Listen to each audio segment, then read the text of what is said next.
बे समाव एबसुनि आफादगिरि दिपेन बर' बिथाङा गोख्रों बाथ्रा बुंथिदों जुदि बिटिआर गोजोन गोरोबथानि 125थि संबिजिरारि सोदांनायखौ जुदि भारत सरकारा एबा फैगौ पार्लियामेन्ट जिरायनायाव जुदि मावफुङाब्ला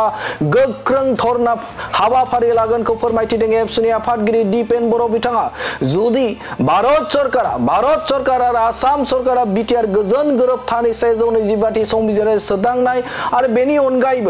अनगायैबो कार्बि आलंनि जे बर'फोरनो एसटि स्टेटास एबा हिल स्टेटास जुदि होआब्ला बे समाव गोख्रों भाबै सोमावसारनाय हाबाफारिया जागोन होननानै फोरमायथिदों एबसुनि आफादगिरि दिपेन बर' बिथाङा बुंथिदों जे बे समाव बिटिआर गोजोन गोरोबथा बायदियै भारत सरकारा रादाय होदोंमोन जे बिटिआर गोजोन गोरोबथानि दफाखौ मावफुंगोन होननानै आरो बे रादाय बायदियै जुदि बिथांमोना मावफुङाब्ला फैगौ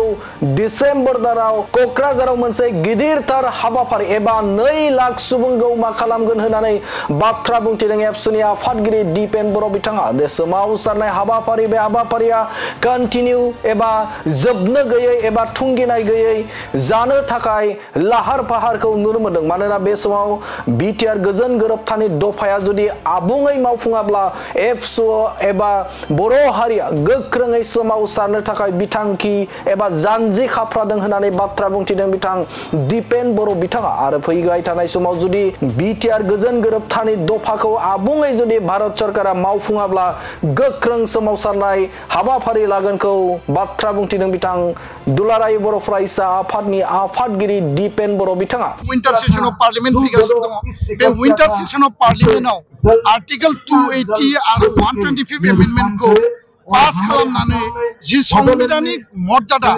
जि संविधानिक जि अधिकारनि खोथा 2020 नि एकर्डनि गेजेरजों 5000 शहीदनि बिनिमयाव मोननाय बे एकर्डनि उनाव शान्ति लाबोनायनि दायित्वखौ जों लाबाय शान्तिखौ दिनै जों गायसनबाय भारत सरकारा जि गावसोरनि जि मोनसे माने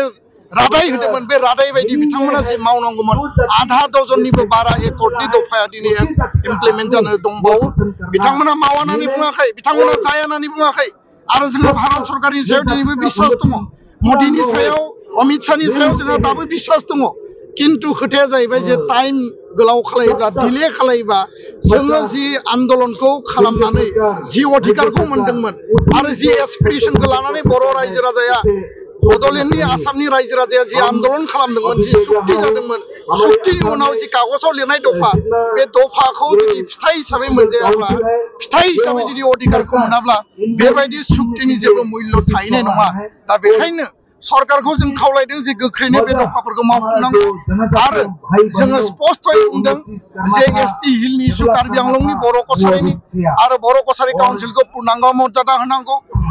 बिनि उनाव एनडिपिनि केस उइथड्र खालामनांगौनि जि खोथा दङ 1500 कौटिनि गेजेरजों central university NIT sports university NERIMS hotel and management institute जिखिनि बेयाव खोथा बाथ्रा लिरनाय दङमोन इन्स्टिट्यूट इनफ्रास्ट्राक्चार डेभेलपमेन्टनि आरो फरेस्ट राइट एक्टनि गेजेरजों हानि अधिकार होनाय स्कुल प्रोभिन्सियलाइजेशन 6.3 बे गासै दाबिखौ लानानै जों दिनै भारत सरकारखौ दिल्लीयाव फैनानै जों खोनाहोनो नागिरदों जाहाथे भारतनि प्रधानमन्त्रिया भारतनि नखर मन्त्रिया आसामनि गिबि मन्त्रिया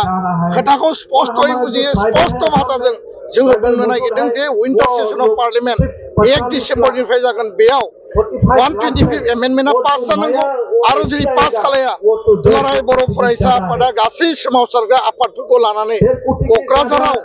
2 लाख मानसिनि गेदारिंनि मोनसे माने मास गेदारिं हाबाफारि लानायनि गेजेरजों भारत सरकारखौ नारसिननो थाखाय जों खामानि मावगोन बे खोथाखौ जों स्पष्ट बुङो आरो भारत सरकारा मोनफ्रोमबो खोथाखौ